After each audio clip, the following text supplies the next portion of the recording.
घर से जब मेरी सास को पता चल गया था कि इसका कहीं अफेयर है तो उन्होंने भी ऑब्वियसली इसका साथ दिया था। और मैं सारा दिन रोती रहती थी, ये मुझसे बात नहीं करता था और सास भी थोड़ा सा कहती थी कि वो उसको मतलब उसको इस चीज़ के ऊपर प्रमोट करती थी कि हाँ तुम दूसरी शादी कर लो, मैं तुम्हारे साथ हूँ। जाहिर है जब घर के बड़े ही साथ मिल जाएंगे तो मेरी अकेली की क्या वर्थ रह जाएगी वहाँ पे, क्योंकि ज़बान की नोक पे तो तलाक होती थी। मतलब मैंने थोड़ा सा भी अगर आवाज़ उठानी है तो मुझे सुनने को मिलना है दूँ तलाक, अभी दूँ तलाक तुम्हें। तो ऐसे होता था। और घर से ऐसे निकाला कि वो सास का भी इतना प्रेशर था, मुझे सुनने को मिलता था, मैं अपने कमरे में होती थी कि अल्लाह करे इसके घर हिजड़ा पैदा हो। मैंने इतना ज़्यादा बुरा वक्त, आपके यहाँ औलाद होने वाली है और आपको ये सुनने को मिल रहा है तो आप किस स्ट्रेस से गुजर रहे होगे। खैर जब बेटी फौत हो गई और पोस्टमार्टम पीरियड मेरा ख़त्म हुआ तो उसके बाद मेरे हस्बैंड ने बोला कि तुम यहाँ नहीं रहोगी, मैं तुम्हें अलग घर में अलग किराए का घर ले देता हूँ। और इसने मुझे अलग घर पे रखा और अलग घर पे रखने के बाद मुझे छोड़ के गायब हो गया। कुछ मंथ्स नहीं आया, राब्ता नहीं किया। मुझे पता था इसका कांटेक्ट है, 2 महीने में 1 महीने में एक दफ़ा आ जाता था, खर्चा भी नहीं देता था। और मैं जब अलग घर में गई तो मैंने खुद ही जॉब स्टार्ट कर दी। 1-2 मंथ में अपने पेरेंट्स के पास रही अपनी बेटी फौत होने के बाद, और उसके बाद मैं अलग घर में रही और मैंने जॉब स्टार्ट करके अपने आप को दोबारा से अपनी ज़िंदगी स्टार्ट की। ठीक है, तो वालिदैन ने तब सपोर्ट किया था?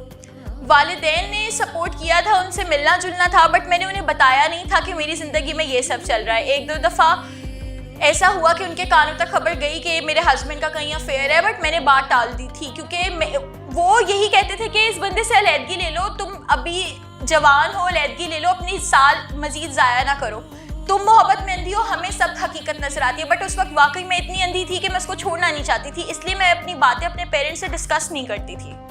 एक सोशल मीडिया पे वीडियो लगाई है आपने जिसमें आप उसकी शादी पे गई हो। हाँ, उसकी शादी का इल्म था, उसने पहले बताया था, आपसे परमिशन उसने ली थी, शादी तक कैसे पहुंची? शादी की परमिशन मुझसे नहीं ली थी, बट अफेयर उस लड़की के साथ चल रहा था। और शादी तक ऐसे पहुंची कि जाहिर है पूरी फैमिली उसकी मुझसे प्यार करती थी और मेरा बहुत अच्छा इमेज था। वो लोग आज भी तारीफ़ें करते हैं, आज भी सब मेरे से अभी तक कांटेक्ट में थे। ससुराल वाले सिवाय मेरी सास को, वो तो खैर अब इस दुनिया में भी नहीं रही हैं। बट ये कि मुझे इन्हीं की फैमिली में से एक जगह से नहीं, काफ़ी जगह से पिक्चर्स वगैरह आ गई थी कि इनकी शादी का कार्ड जो था उसकी पिक्चर आ गई थी। और मज़े की बात ये है कि इन लोगों को था कि कोई ना कोई मुझे पिक्चर भेजेगा तो शादी के कार्ड के ऊपर जो हॉल था वो गलत प्रिंट हुआ था। तो पहले 4 महीने जब वो शादी की कार्ड की पिक्चर 4 मंथ पहले मुझे आ गई, उस 4 महीने में पूरी रातें रो के गुजारती थी और सिर्फ अल्लाह ताला से एक जुमला कहती थी कि अल्लाह मैंने माफ़ नहीं किया। दूसरा ये कि मैं कैसे इसकी शादी देखूंगी, मैं तो मर जाऊंगी। ये कह के मैं एक दिन में पूरी सूरह बकरा, एक दिन में या वदूदों की हजार की तस्बीहां, रुकैया सुनती थी, कितने वजीफे मैं सारा दिन करती थी। मेरे सर से नमाज की चादर नहीं उतरती थी। मैं सोती भी थी तो मेरे मुंह से आयात निकल रही होती थी कि कोई दुआ ऐसी लग जाए कि मेरा घर बस जाए। और मैं अल्लाह ताला से कहती थी कि मैं इसकी शादी कैसे देखूंगी, मैं मर जाऊंगी।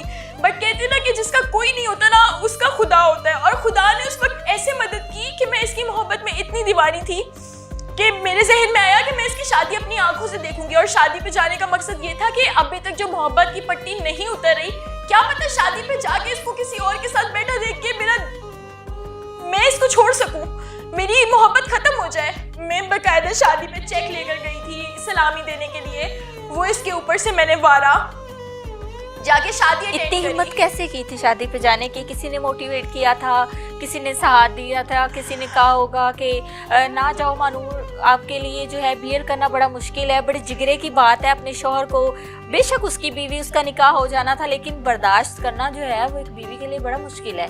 कैसे हिम्मत की थी? हिम्मत ऐसे ही की थी कि वो जो शादी का कार्ड आने से शादी की डेट तक के 4 महीने थे, 4 महीने जानमाज बिछा के जितनी अल्लाह ताला से रो सकती थी ना, इतना रोई कि जिस दिन इसकी शादी थी ना, खुदा ने ऐसा मुआवजा किया कि मेरे आंसू खुश्क हो चुके थे। और जहाँ मैं कहती थी ना कि इसकी शादी देख के मर जाऊंगी, जब खुदा ने आपको संभालना होती ना तो खुदा आपको ऐसे संभालते कि उसकी शादी में जाके सारी लाइमलाइट मैंने स्टील करी, हर कोई मुझे देख रहा था, वीडियोस मेरी बन रही थी। तैयार होके गई थी आप शादी? हाँ, वो पुरानी फिल्मों में होता है ना, वो एक दीवानी सी लड़की होती है और वो बस बहुत ही जान देती है। तो मैंने सोचा था जाऊंगी तो धूमधाम से जाऊंगी भाई, इतनी मोहब्बत निभाई है।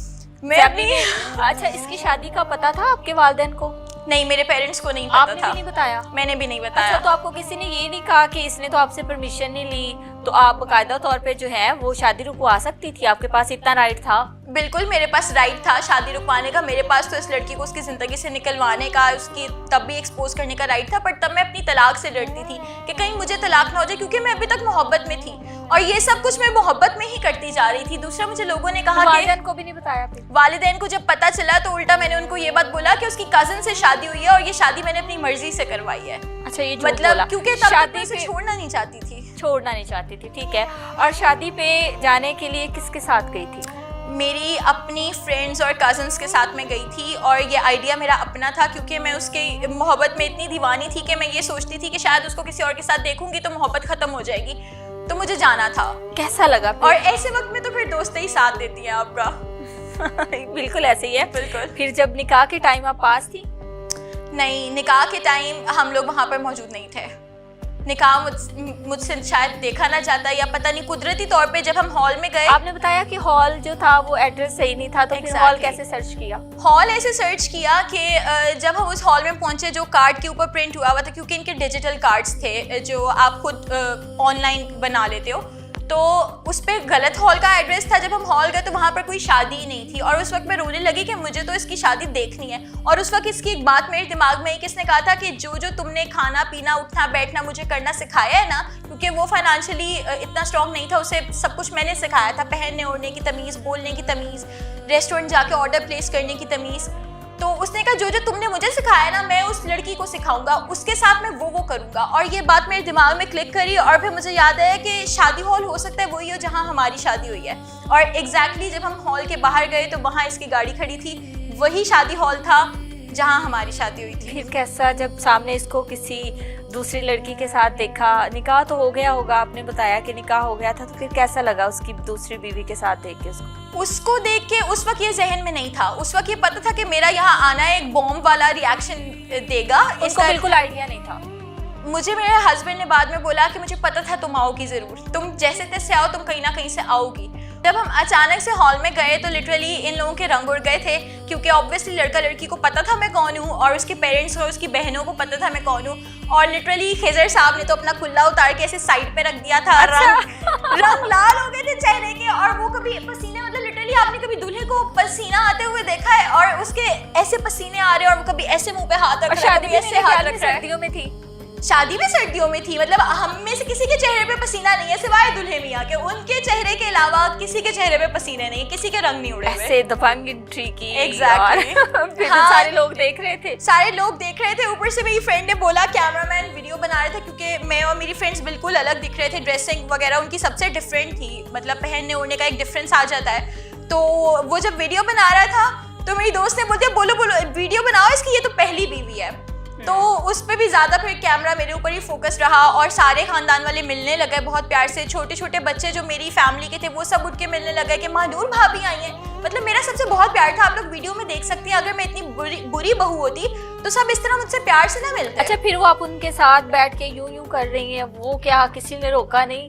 वो क्या चक्कर था? वो ये चक्कर था कि उनको इस बात का डर था कि क्योंकि पहली मैंने इन्हें शादी की इजाज़त नहीं दी हुई तो मैं कहीं पुलिस वगैरह ना बुला लूँ। और मेरी सास ने बोला था कि इसको हॉल से निकलवाऊँ, तो मेरे हस्बैंड ने मना कर दिया था। वो शायद मेरे पास क्लिप होगा वीडियो का, उसने ऐसे इशारा करके कहा था कि इसको हॉल से, इसको कुछ नहीं कहना, ये कुछ नहीं कहेगी तुम्हें, इसको कुछ नहीं कहोगे ना, ये कुछ नहीं कहेगी। उसको पता था कि इस वक्त मैं दीवानगी में आई हुई हूँ, मैं उसको नुकसान पहुँचाना होता तो मैं तो उसकी बैंड तब बजा देती, तब तक मैं मोहब्बत में थी।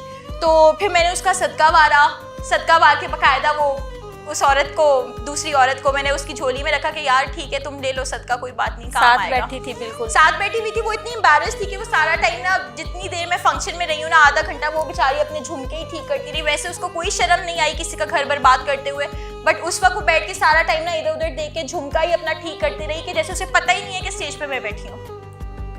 और आपके शौहर का क्या रिएक्शन? शौहर के तो पसीने छूटे हुए थे और रंग उड़े हुए थे, और कभी वो ऐसे मुंह पे हाथ रख रहे थे, कभी अपना कुल्ला उतार के। जिस वक्त पहले तक उन्होंने अपना वो कुल्ला पहना हुआ था, जिस वक्त मैं सदके देने और रस्म करने स्टेज पे आई हूँ ना, तो उसने लिटरली अपना ऐसे कुल्ला उतार के नहीं उस साइड पे रख दिया था। फिर शादी अटेंड की। शादी अटेंड करने के बाद वापसी का सफर भी बड़ा मुश्किल रहा होगा, और वो रात जो होगी वो बड़ी करम में गुजरी होगी। जाहिर सी बात है, पता था ना कि आज शौहर ने दूसरी शादी कर ली और आज वो अपनी दूसरी बीवी के साथ है, तो ये टाइम भी बड़ा तकलीफ का होता है।